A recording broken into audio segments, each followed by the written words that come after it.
kaluwasan. Ang pulong sa Diyos sa ron ipaabot sa bata ko siya, na ang kalibutan panghirap siya. Ang mga katalagman na nagkabog karoon na kasulat na daan sa pulong sa Ginoo. Kamatay, gutom, linog sa kalain-lain lapit, ang linog karoon kinilang kayo sa lugar, tibuok kalibutan. Jesus is shaking the whole world. Linog, gutom, kiyara, pag-inom sa kalain-lain lugar, kamatay, mga tao nagkadautan, ang mga patay sa kaasa na lang. Tungod kayo sana, katimahinhan sa anuboy na pagpalit sa inyo. Apan karugasa, anila kami isip na mga sunugoon lamang sa Ginoo, na wala magdala sa amunganan o wala magdala sa karatula sa simbahan.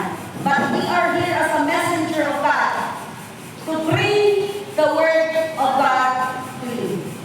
Kung maminaw ka sa pulong sa Ginoo na kayo ng pulong sa Diyos, ang maminaw sa iyang mga pulong, siya apan hindi maminaw sa iyang pulong. O gagawin ko ang kurasa, ang kanandalungan na natulo, nagkilang sa Ginoong Jesus, mga iyang Diyos, o manluluwa sa iyo. Pero gusto ko sa pagpapana, iya pamatag ko sa kanako. Andam na ba ang atong kaugalingon sa pakiksugat sa Ginoo?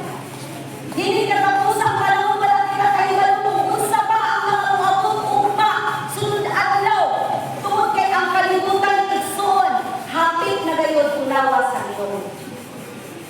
Usa ka utang ang kinahanglan naton siguraduhon nga ang atong kinabuhi anaa sa tilan siya.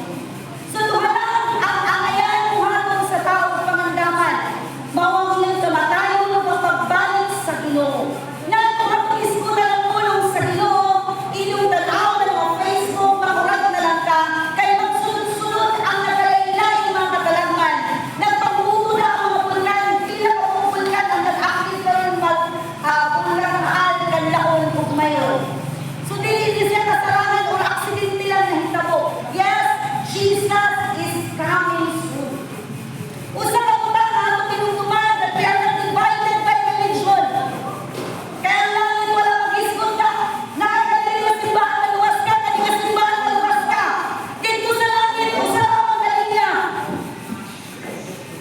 There is only one way to heaven, and that's Jesus Christ. Wala ay kaluwasan na nagsumikat sa religion o simbahan. Kaya ang kaluwasan na ito, nagasumikat sa atong relasyon niya kay Ginoong Jesus. John chapter 14 verse 6, nagingon si Jesus, ang dalan, ang kanakuhuran o ang kinabuhi.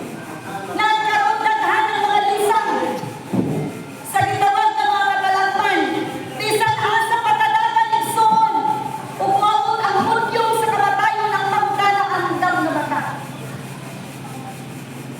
Dili katapusang panahon kay malta nga duha lamang ang atuan sa tao. Mga kayas, andam na ko. Andam na batang pag-atuan sa Ginoo. Hebrew 9:27 sa Ginoo. Kuman sa kamatayon sa tao, Tanong ko lang naman ko.